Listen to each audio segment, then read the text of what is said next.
This house was built with my money. You should get out." "What? But that house is—" I stammered. "Look, you're just part-time. You couldn't survive without me if we divorced," my husband declared proudly, handing me the divorce papers. "I'm 32 years old, and I currently work part-time at a local pharmacy. I met my husband, Lon, at work, and we got married 5 years ago. At his request, I quit my job when we married and became a stay-at-home wife. Although I always wanted to continue working after marriage, I finally convinced Lon to let me work part-time recently. For the record, we don't have kids yet. I'd love to have a pet since I adore dogs, but Lon hates animals, so I've given up on that idea." Lon, who never really liked me working, started criticizing the household for the first time. "Hey, have you been cleaning properly? The house seems dirtier, and there's a pile of laundry." "I've been cleaning and doing laundry like always." "Really? Even today's dinner felt like you cut corners." "That's not true. I got caught up at work today and came home late." Cutting me off, Lon continued proudly, "What work? You're just part-time. I'm the one actually working. Take care of the house properly. Even part-time work is still proper work. I'm the one earning the money that lets us live, so don't talk back. See?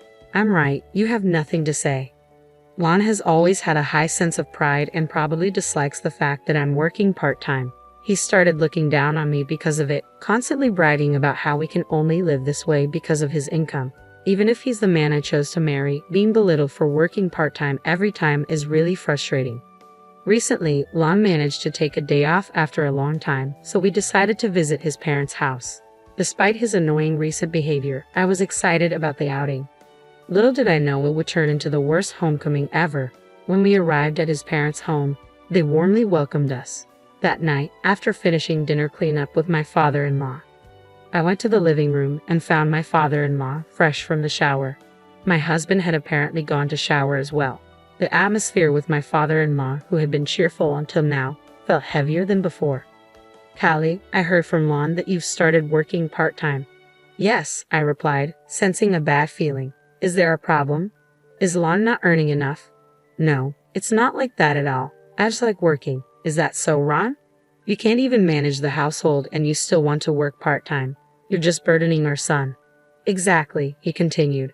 "If you have time for part-time work, focus more on home responsibilities. Look, your part-time job won't miss you if you leave, but your duties at home will.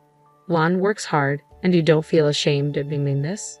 My mother-in-law has been a stay-at-home mom since they got married, so my parents-in-law, and even Lon, think that's how it should be. They probably don't approve of me working after marriage. "Yes, sorry," I muttered, feeling crushed. I couldn't believe Lon spoke about me like that to his parents. I enjoy my job and the people at work are all great. I wish they wouldn't treat my part-time work as disposable. I've been doing my part at home the same as always. In fact, I'm even more careful now that I'm working part-time to ensure I'm not causing any trouble. I also know Lon works hard, which is why I've been doing my best too. A few days later, feeling down, I missed my parents and decided to give them a call. I wish they lived closer so I could see them whenever I wanted. "Hello, Callie, what's up?" My father's familiar gentle voice almost made me cry, but something felt off because Mom usually answered the phone. "Dad, it's been a while. No special reason for calling. I just wanted to hear your voice. Are both of you doing well?" "I'm doing fine, but your mom's knee has worsened a bit. She's otherwise in good health, but needs to rest for a while." "Is Mom okay?" My mom had injured her knee years ago, but she was fully healed, wasn't she? "It's not serious. She stumbled on the stairs recently and hurt her old injury a bit. The doctor said she'd be fine with some rest." "All right, tell Mom to take it easy until she feels better, and Dad, don't overexert yourself. I'll visit when I can." "Got it, thanks. You must be busy, see, but don't push yourself too hard." I was glad to hear my dad's voice, but now I was worried about my mom. Well, she's not ill, just needs to rest, as my dad said. They're both getting older now. I thought of my mom bustling around the house when I lived there and felt a twinge of sadness. Come to think of it, she tripped on the stairs. I suddenly thought about the layout of my childhood home. When I lived there, I never felt it, but now, considering that my parents, who are in their 60s, live there alone, I realize the house might have many inconveniences. The house is old and the stairs are steep with no handrails, especially concerning for my mom who just hurt her knee. It worries me that my aging parents live there, and it's not even an accessible house. The thought of facing another ordeal makes me shudder. We both have jobs, so we can't be too demanding, but I've always wished we could live closer to my parents. Considering their age and the condition of their home, it might be time to think about other options.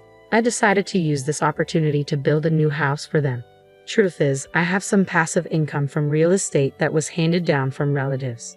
My parents advised me to keep it a secret because you never know what might happen, so I hadn't told my husband about it. I've been saving it for a rainy day, and I'm thinking of using that money to gift my parents a brand new house.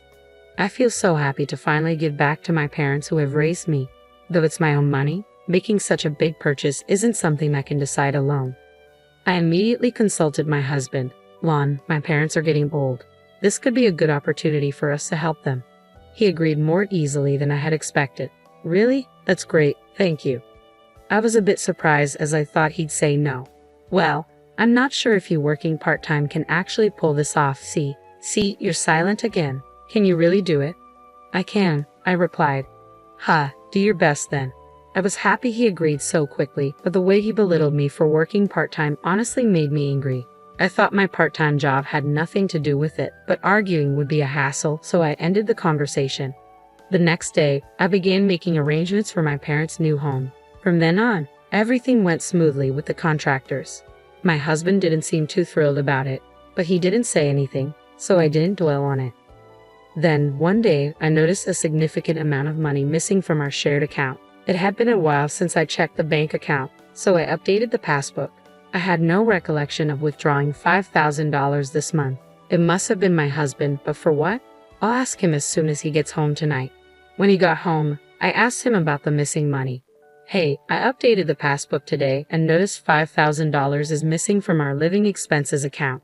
Do you know anything about this? Yeah, I gave it to my parents. What?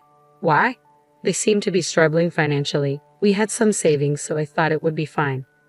I didn't notice anything like that when we visited your parents' house last time. Maybe they acted normal so they wouldn't worry us. Got a problem with that? No, it's not like that. This is about household expenses. You could have at least consulted me. My words must have touched a nerve. My husband sharply retorted, It's my hard-earned money. I'll use it how I want. I don't need to consult you every time. You only work part-time and can't even handle things at home. You're getting a bit too high and mighty. Annoyed with my silence, my husband slammed the door and left the room. I always thought Lon left the house matters to me because he trusted me. I felt trusted, yet he didn't consult me this time either. If his parents were really struggling, I'd want to help too. I wouldn't oppose it. It's been 5 years since we got married, and it hurts to feel like there's zero trust.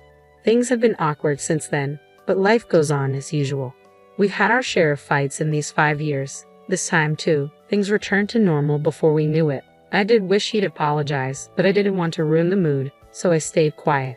In the meantime, our new house was completed. I heard that with newer homes, construction updates can be quick, and it turns out it's true. I was excited and immediately contacted my parents to finalize the moving day. Since I heard the construction would be fast, my parents had been getting things ready. My mom's knee is bad, and dad's not young, so they were handling the lighter tasks. For heavy furniture and appliances, we were going to hire movers. My husband and I planned to help on his day off. Finally, it felt real that I could gift my parents a new house. Little did I know what was about to happen. It was when I checked my husband's schedule for the move. What? Why are we going to your parents' house? We built this house for my parents. What are you talking about? I built this house for my parents. Don't act like you built it. You're just a part-timer. You don't have that kind of money. This house was built with my salary. He was serious. I'm sure I told him that I was building the house for my parents. Could it be that he agreed so easily because he thought it was for his parents? He doesn't know that I have passive income. At this rate, he won't believe that I built the house with my savings. I decided to tell him about my passive income. When I explained, he looked surprised for a moment, but then said, No way that's true. You probably just wanted a new house and made up that lie. He wouldn't believe me no matter what. He claimed that since the house was built with his salary, his parents had a right to live there. The conversation was over before it even began. Feeling like I had no choice, I thought I'd talk about it once more tomorrow. But the next day, my husband suddenly stormed in. This house was built with my money. You should get out. What?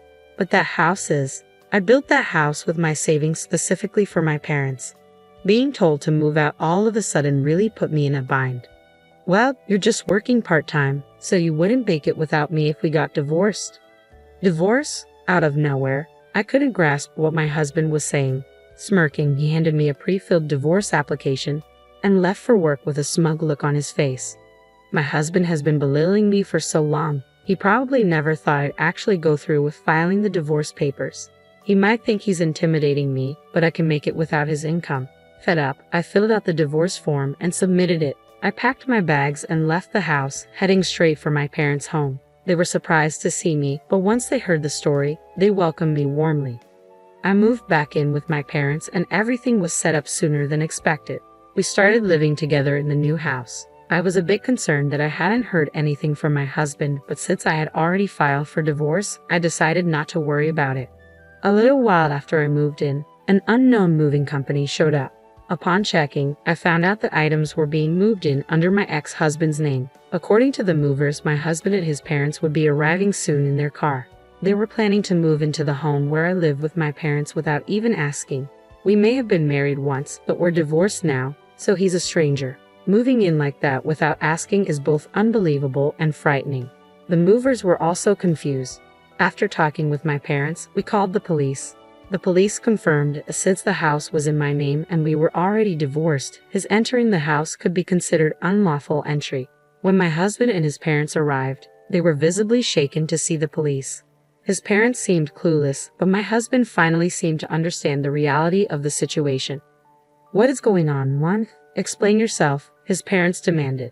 He looked extremely rattled, getting grilled by both the police and his own parents. I'd never seen him so flustered. I didn't really want to have anything to do with him anymore, but I decided to submit evidence to the police. I don't know all the details, but from what I heard through mutual friends, he had a tough time. His parents had already canceled their housing arrangements, so they had nowhere to go. There were complaints from the moving company too, and due to the evidence I submitted to the police, things got even worse for him. I had proof of his emotional abuse, audio recordings from times he really got under my skin. After all that drama, I managed to secure a settlement in the divorce. My ex-husband drained his already meager savings and is now living off his parents' support. Word got out at his workplace, making things super awkward for him. I used the settlement money to treat my parents to a vacation. They were thrilled, and so was I. I also invested the rest of the settlement and my savings to start my own business. It was a struggle at first, but now things are picking up and I'm getting some breathing room. So I finally decided to get the dog I've always wanted. Now life is fulfilling and fun every day. I'm genuinely glad I took the plunge back then. Off for a walk. Take care, dear, my mom said as I grabbed the leash. But there's another reason my days are brighter. Oh, hi Kelly, you're walking your dog too. I met this handsome neighbor while walking my dog. Hi, yeah, I'm walking my dog. Do you mind if I join you? Not at all, I replied with a smile.